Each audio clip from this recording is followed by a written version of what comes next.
Última hora da tarde. Un local cedido pola ONG Amarante sirve de improvisada sala de xuntas para os membros da Gareso.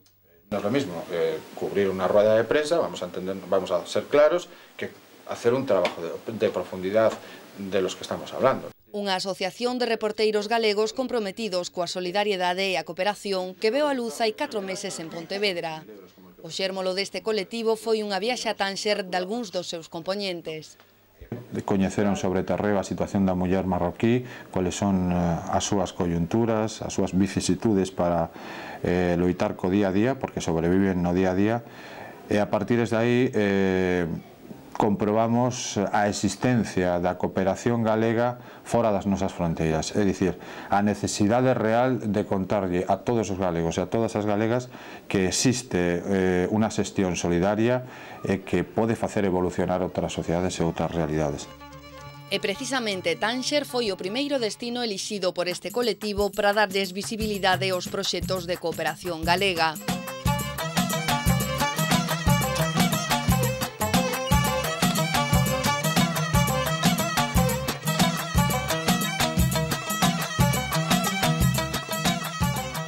Un equipo composto por 5 reporteiros galegos trasladouse á cidade marroquí no mes de agosto pasado. O obxectivo, dar a coñecer a situación da muller no Magreb. Durante unha semana conviviron cos responsables de 2 asociacións que traballan activamente cos colectivos femininos máis desfavorecidos.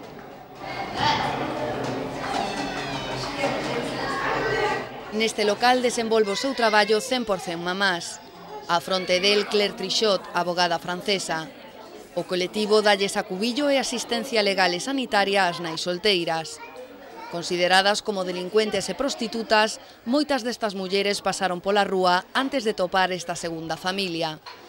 Lo más difícil en 100% Mamá es identificar las problemáticas individuales, intentar dar valor a la mujer como es ella, con su pasado, con su historia, sin juzgar, sin tampoco intentar saber el porqué del embarazo, que eso tampoco nos importa mucho, sino creer en ella como mujer, creer que ella,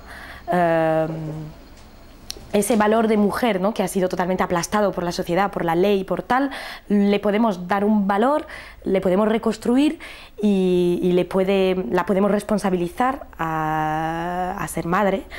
Aquí alóxanse permanentemente 10 nais cos seus fillos. Outras 15 beneficianse do servizo de gardería para poder deixar os nenos atendidos mentres traballan. É o caso de Fatija, nai dun neno de preto de 2 anos, deu a luz unha segunda meniña froito dunha violación. Se fose por min, tería abandonado os cativos porque non podía asumir a responsabilidade dos 2 meniños sen traballo estando na rúa. Se non fose por 100% mamá, non podería mantelos. Agora estou ben, estou traballando grazas á asociación. Agora teño un respiro. Fatija e seus fillos están hoxe de festa. A asociación recibe os reporteiros da Gareso cun xantar típico elaborado polas nais. Entre os convidados atopamos a Bubker Hamishi. Guía desta expedición, este enxeñeiro tanxerino leva máis de 30 anos comprometido co traballo social. O seu tempo dedícao a axudar as mulleres que traballan nas grandes fábricas de capital europeo, especialmente do sector téxtil, a través da asociación Atawasul, que significa diálogo en árabe.